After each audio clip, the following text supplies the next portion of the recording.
Hi, welcome to another edition of Fun with Conceptual Physics, the review edition.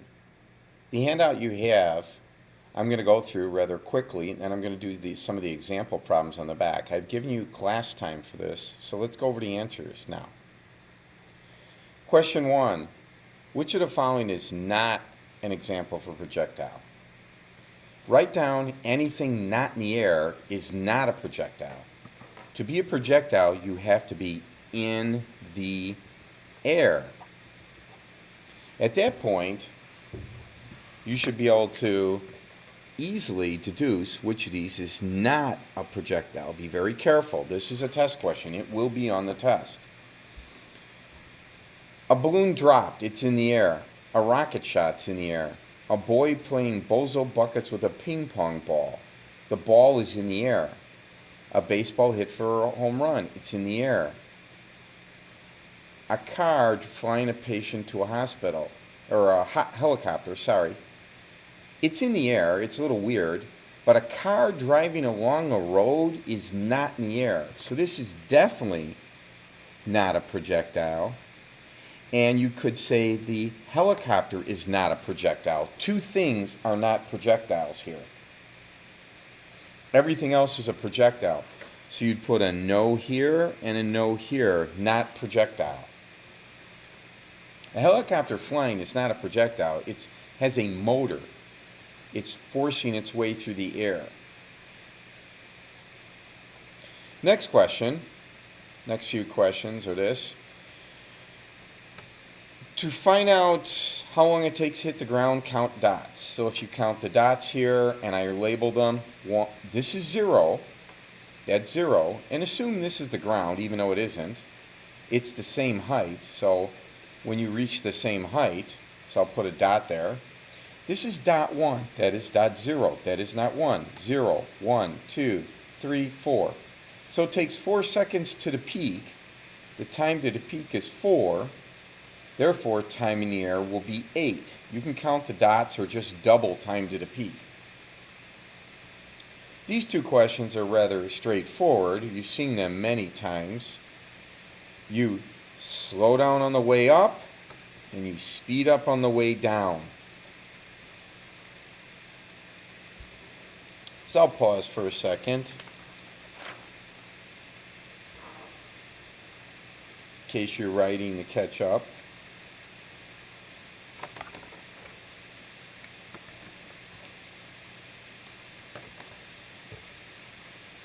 Moving right along. At the top, the ball's horizontal velocity is constant. It is not 0. This is the x velocity. If I take an orange marker, up here you do have a velocity. Here you have a velocity. Here you have an x velocity. And here you have an x velocity. The x velocities are constant everywhere throughout the trip. That you must remember.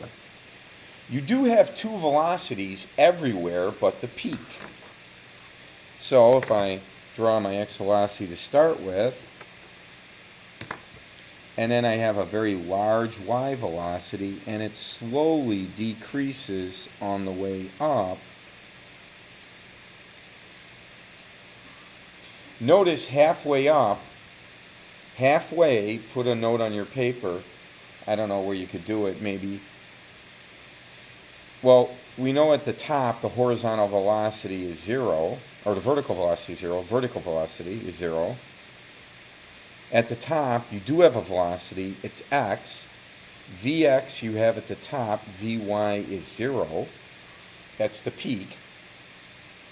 Then on the way down, you start speeding up in the opposite direction for the y velocity.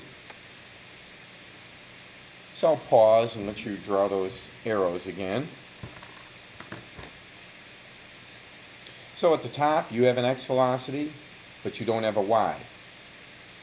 Halfway up, circle this,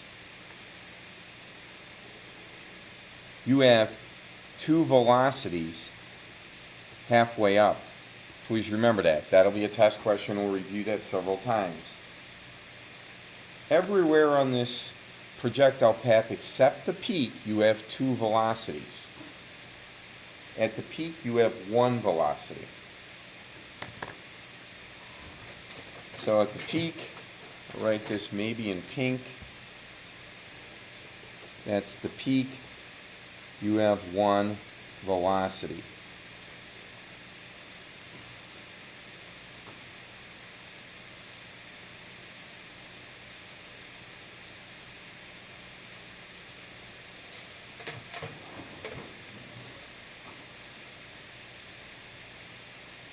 So let me proceed. If you're taking notes and writing, you should keep up. I wrote those. You should be able to take those. Now, at a point halfway to the top, the horizontal velocity is constant. But remember, halfway to the top, you have two velocities.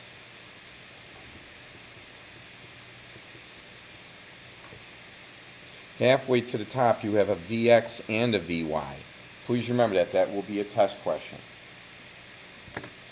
At a point halfway to the top, the vertical velocity is decreased. So the two statements you can say about, we'll put this here, this is what we're talking about Vy, and this is what we're talking about Vx. Vy decreases to 0, then increases. So you want to remember that it decreases, then increases. That's what happens to your y velocity. On the other hand, your x velocity remains constant. So, should have some notes written there.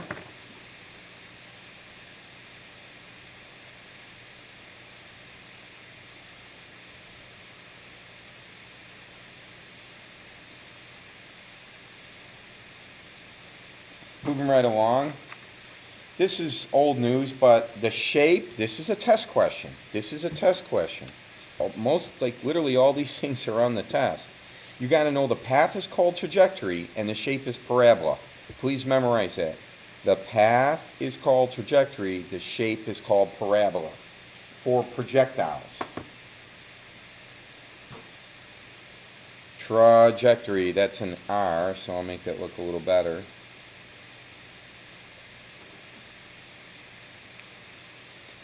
Moving right along, you do have to write quick. What determines the horizontal range of the ball? This is a test question. The velocity and angle of launch. If you throw this ball faster or at a higher angle or at a different angle, it will determine delta x. What I want to know, what determines delta x? The velocity and the angle of launch. You should memorize this sheet. It will do you well. Now, these two questions here are rather straightforward. What angle gives you the biggest distance? The largest delta x and the greatest time in the air. Straight up 90 degrees and an angle of 45 degrees. 45 gives you your biggest delta x. 90 straight up gives you your biggest time in the air. So I'll pause a second or two.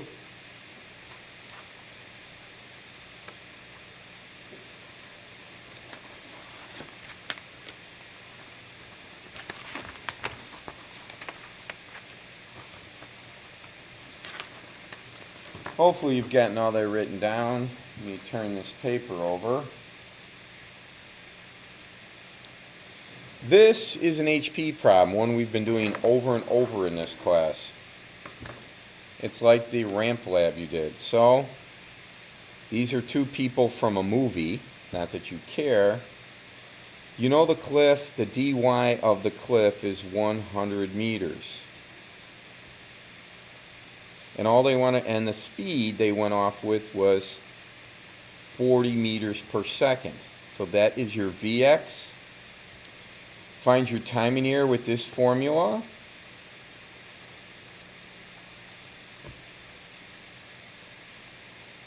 Actually, time in the air is this formula. Please write it down. Square root of dy over 5. So this will be the square root of 20, and whatever that number is, it's in seconds. You need to work your calculator, so I take this fraction and then I square root it. For delta x, you take Vx times time in the air. So you have to get this right. Keep 3 decimal places on this answer, if necessary. Sometimes you get integers. If you have an integer answer, you don't need 3 decimal places. You don't need 3 decimal places if you have an integer answer. This answer will be something meters. Please understand that. So you can do that on your own. Let's move on. Justin Bieber, boo. Threw a water balloon from his apartment building 50 meters high onto reporters. That's not nice. The balloon lands 25 meters from the base. How much time in the air is the balloon? This is a question on the test, one like this. So in this problem, you have a water balloon, and you know the delta x is 25 meters. Uh-oh. And you know the dy is 50 meters. And let's go back. Something you should do when you get these problems in your test, label these. High means delta y.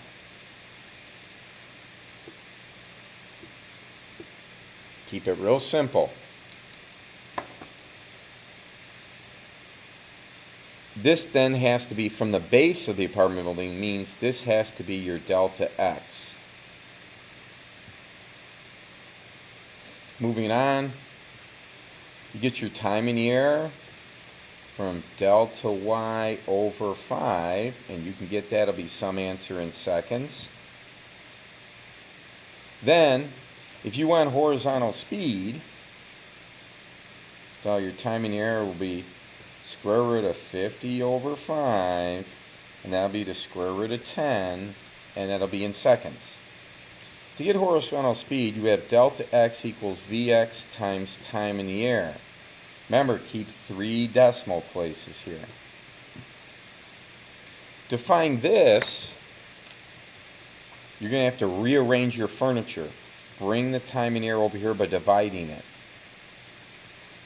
So Vx equals delta x divided by time in the air.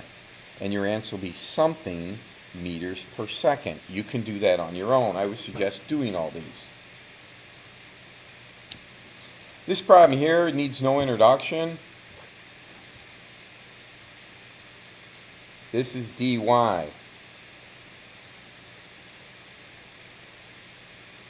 This is d. That is dy. This is dx. Please label those. This is d and this is t. Again, you find your x velocity from d divided by t. You're not using dx, you're not using dy, you're using d. Then you find time in the air for about the 65th time, dy divided by 5. And how far horizontally? Delta x equals Vx times time in the air. And then let's always keep 3 decimal places on all your answers.